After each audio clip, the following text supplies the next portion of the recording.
சொன்னாங்க. ரெண்டு பக்கமும் அவங்களோட வாதத்தை மிக தெளிவாக அவங்க டீமுக்கு சப்போர்ட் பண்ணி எதிரடிக்கு பதிலடி கொடுத்து ஒரு அருமையான பேச்சு. மறுபடியும் ஒரு தலைப்பை ஞாபகப்படுத்தணும்னு நினைக்கிறேன். மகிழ்ச்சியான வாழ்க்கைக்கு மிகவும் முக்கியம் ஆசையை குறைப்பதா இல்ல வருமானத்தை அதிகரிப்பதா அப்படின்னு. இவங்க சொன்னாங்க, ஆசை வேணுமா அப்படின்னா வேணுமா, ஆசை இல்லாம யாரும் இருக்க முடியாது, சுவாரஸ்யமே இருக்காது. எல்லா வயசுக்கும் ஆசை உண்டு. சின்ன வயசுல இருந்து வயசானவங்க வரைக்கும் எல்லாருக்குமே ஆசை, அந்தந்த வயசுக்கு ஏற்ற ஆசை எல்லாருக்குமே உண்டு. ஆனா நம்மளோட ஆசையை அதிகரிக்கும் போது அந்த ஆசையை நிறைவேற்றணும் அப்படின்னா இந்த உலகத்துல ஒரே ஒரு சாதனம் தான் இருக்குன்னு சொல்றாங்க. அதுக்கு பேரு தான் பணம் அப்படின்னு கூட சொல்றாங்க. இதை நம்ம கொஞ்சம் யோசிக்கணும். ஆசை தேவைதான், ஆசைகள் இருந்தா மட்டும் போதுமா? எனக்கு ஒரு பட்டுப்படம் வேணும் அப்படின்னு ஆசைப்பட்ட போதுமா? போத்தீஸுக்கு போய் வாங்க வேண்டாமா? அப்போ ஆசையோட பணமும் தேவை. இந்த ஆசைகள் எல்லாம் எங்கிலிருந்து வருது அப்படின்னு நான் யோசிச்சேன். மொபைல் இல்லாத காலத்துல யாருக்குமே அவ்வளவு ஆசை இல்லை. கொஞ்சம் யோசிக்க. மொபைல் நம்ம கையில வந்ததுக்கு அப்புறம் தான் ஆசைகள் வீட்டுக்குள்ள குவிய ஆரம்பிச்சது. ஏன் அப்படின்னா முதல்ல உலகம் எங்க இருக்குன்னே நமக்கு தெரியாது. ஆனா இப்போ உலகமே நம்மளோட மொபைல்லயே உலகம் வந்துருச்சு. அப்ப நம்ம வீட்டுக்குள்ள நமக்குள்ள ஆசைய உருவாக்குறது எது அப்படின்னா கண்டிப்பா இந்த reels, shorts, videos, online shopping, window shopping, இன்னும் என்னென்னவோ சொல்றாங்க. மார்க்கெட்ல ஒரு சின்ன பொருள் வந்தா போதும் டக்குனு நம்ம மொபைல்ல நோட்டிபிகேஷன் வருது. அது பார்த்த உடனே ஆசை வருது. iPhone 17 ரிலீஸ், நோட்டிஃபை மீ, அப்பவே புக் பண்ணிடும். அது எவ்வளவு காசு, எவ்வளவு தான் நமக்கு என்ன போச்சு அப்படின்னு. ஆனா வாங்குறது யாரும், பொண்ணுங்க ஆசைப்படுறாங்க, பசங்க ஆசைப்படுறாங்க. அதை வாங்கி கொடுக்குற அப்பாவுக்கும் தாய் தந்தைக்கு தான் தெரியும் எவ்வளவு கஷ்டம் அப்படின்னு. இன்னொன்னு கூட யோசிக்கலாம். இப்போ ஜிபே கொரோனா காலத்துல வந்துச்சு ஜிபே. அதுக்கு முன்னாடி நம்ம நோட்டு எண்ணி தான் கொடுத்தோம். இப்போ ஸ்கேன். ஒரு மாசத்துல நீங்க உங்களோட ஜிபே அக்கௌண்ட் பண்ணி பாருங்க, உங்களோட இன்கம் விட கண்டிப்பா அது அதிகமா இருக்கும். ஏன்னா எல்லாத்துக்கும் யோசிக்கிறதே இல்லை. அவன் கியூஆர் ஸ்கோர் காட்டுறான், நம்மளும் போன் காட்டுறோம், டங்குன்னு வருது. நம்ம செக் கூட பண்றது எவ்வளவு டெபிட் ஆகுது. அந்த மாதிரி நம்மளோட ஆசைகளை ஜிபே மூலமாகவும், சோசியல் மீடியா, ஆன்லைன் ஷாப்பிங் இப்படி ஓடிக்கிட்டே இருக்கு. அப்ப நம்ம புரிஞ்சுக்க வேண்டியது என்ன அப்படின்னா, நம்மளோட அதீத ஆசைகள் சில நேரம் பேராசையாக மாறி நம்மளோட குடும்பத்துல மகிழ்ச்சி இல்லாமலும் ஆக்கிடுது. நிறைய வாழ்க்கையில குடும்பத்துல சந்தோஷம் இல்ல அப்படின்றது ஒரு முக்கியமான ஒரு காரணம் பாத்தீங்கன்னா இந்த ஆசையை அதிகரிக்கிறது மட்டும்தான். அப்போ இந்த ஆசையை நிறைவேற்றணும் அப்படின்னா ஒரு பக்கம் காசு வேணும். சரி, காசு இல்லைன்னு வச்சுக்கோங்களேன், காசே நம்ம இல்ல. அப்ப வீட்டுல என்ன ஆகும்? நான் இதை கேட்டேன், நீ வாங்கி கொடுக்கல. எனக்கெல்லாம் பொண்ணு பார்க்கும் போது என்ன பார்த்தாங்க? படிச்சிருக்காங்களா, ஹைட் இருக்காங்களா, நல்ல வெளியா இருக்காங்களா அப்படின்னு தான் பார்க்க. ஆனா இப்ப என்ன பாக்குறாங்க? உங்க பொண்ணுக்கு வேலை இருக்குதா, சொந்த வீடு இருக்குதா, கார் வச்சிருக்காங்களா, எவ்வளவு சிபிசி, வருஷத்துக்கு எவ்வளவு சம்பாதிக்கிறாங்க, அதே மாதிரிதான் மாப்பிள்ளையும் பாக்குறாங்க. அப்போ ஆசையை விட பணம் தான் அதிகமாக நம்ம வாழ்க்கையில இருக்கு. இதுவும் நம்ம யோசிக்கணும். அப்போ வருமானத்தை அதிகரிச்சா மகிழ்ச்சி வருமா அப்படின்னா வராது.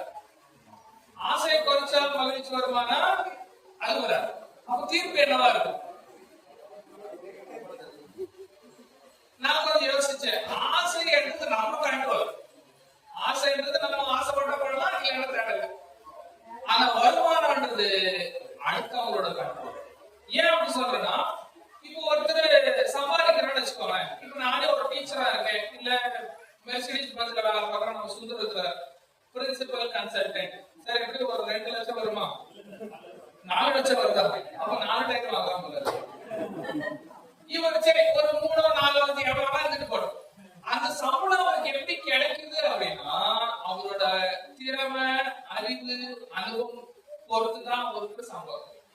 அதே மாதிரி இப்ப நான் ஒரு ஆசிரியர் வேலை பார்க்கறேன் அப்படின்னா என்னோட திறமை, என்னோட போற என்ட்ரன்ஸ் எக்ஸாம் அதை வச்சுதான் நமக்கு வரும். இப்போ திடீர்னு சதீஷ் சொல்ற மாதிரி டபுள் இன்ஜின் வேணும், இன்னொரு வேலைக்கு போய் வருமானத்தை அதிகரிக்கலாம் அப்படின்னா அவர் எங்க போவார், நான் எங்க போவேன்? இந்த வயசுல நமக்கு இதெல்லாம் தேவையா? ஆல்ரெடி செட்டிலா இருக்கிற லைஃப்ல எதுக்கு நமக்கு கல்வி தெரியும்? அப்போ இன்னொரு வேலை இந்த வயசுல போய் தேட முடியாது. தேட கிடைச்சாலும் நிறைய பேர் சொல்றாங்க சார், வருமானத்தை அதிகரிக்கிறதுக்காக நிறைய பேர் வெளியூருக்கு போறாங்க, வெளிநாட்டுக்கு போறாங்க. 6 வருஷம் 6 மாசம் இருந்து சம்பாதிச்சு வராங்க, இல்லன்னு சொல்லல. ஆனா அந்த 6 மாசம் 6 வருஷம் நீங்க எப்படி ஃபேமிலிக்குள்ள பேசுறீங்க? வீடியோ கால் தான். தீபாவளிக்கு 100 ரூபாய் கொடுத்து பட்டாசு வாங்கி கொடுத்து பக்கத்துல நமக்கு அந்த பட்டாசு பக்கத்துல இருந்து வெடிக்கிறது எப்படி இருக்கு? 10,000 ரூபாய்க்கு ஜம்ஜம்மன் பட்டாசு வாங்கி ஒரு 10,000 ரூபாய்க்கு ட்ரெஸ் வாங்கி கொடுத்து வீடியோ கால்ல ஹாப்பி தீபாவளின்னு சொல்றது எப்படி இருக்கு? அப்ப வருமானத்தை அதிகரிக்கிறதுக்காக எங்கேயோ போய் வேலை செய்யறதை விட அந்த ஆசையை குறைச்சிக்கிட்டு பக்கத்துல வீட்டுல இருந்து அவங்களோட மகிழ்ச்சியா இருந்தா உண்மையான மகிழ்ச்சியா இருக்குமா அப்படின்னு யோசிக்கணும்.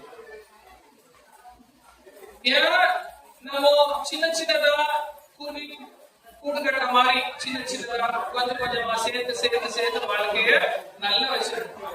அந்த மாதிரி ஒரு மகிழ்ச்சியான வாழ்க்கையில வருமானத்துக்காக நம்மளோட மகிழ்ச்சியை போக்கிக்கணுமா அப்படின்னா மறுபடியும் யோசிக்கணும். என்னதான் வெளியே இருந்து நம்ம ஆன்லைன்ல 500 ரூபாய் கொடுத்த ஒரு பீஸா வாங்கி சாப்பிடுறத விட வீட்டுல ஒரு சின்ன கிண்ணத்துல உப்புமா செஞ்சு எல்லாருக்கும் ஊட்டி, இல்ல உப்புமாவோ நமக்கு பிடிச்சது ஏதாவது ஒண்ணு செஞ்சு அழகா ஒருத்தருக்கு ஊட்டி இருக்கிற மகிழ்ச்சி எப்படி இருக்கு? ஆன்லைன்ல வாங்கி அதை சாப்பிட்டு சதீஷ் சொல்ற மாதிரி அந்த ஹாஸ்பிட்டல் லைன்ல நின்று அன்புகுமார் சொல்ற மாதிரி அந்த மாலை யாருக்குன்னு யோசிச்சு இவ்வளவு கஷ்டம் நமக்கு தேவையில்லை. அப்ப உண்மையான மகிழ்ச்சி எது அப்படின்னா குடும்பத்தோட இருக்கிற மகிழ்ச்சி தான் உண்மையான மகிழ்ச்சி. அது சின்னதா ஊட்டி அவங்களோட உறங்கி பக்கத்துல இருந்து நம்ம கிட்ட என்ன இருக்கோ அதை வச்சு சந்தோஷமா இருக்கிறதா உண்மையான மகிழ்ச்சி அப்படின்னு யோசிச்சா எனக்கு இந்த பாட்டு ஞாபகம் வருது. சுந்தரனுடைய தலைவருடைய பாட்டு.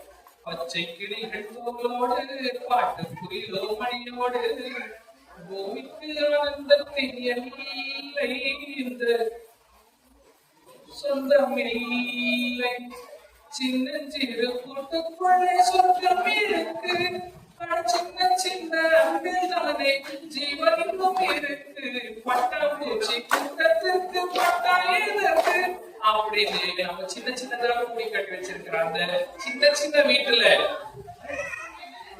குடும்பத்தை விட்டு அதிக நேரம் வெளியே இருக்கிறத விட குடும்பத்தோட அதிக நேரம் செலவழிச்சா அந்த மகிழ்ச்சி நம்மோட தான் இருக்கும் அப்படின்னு சொல்லி, எனவே என்னுடைய பட்டிமன்றத்தினுடைய தீர்ப்பு இது உங்களுக்காக. மகிழ்ச்சியான வாழ்க்கைக்கு மிகவும் முக்கியம் வருமானத்தை அதிகரிப்பதை விட ஆசையை குறைப்பதை என்று சொல்லி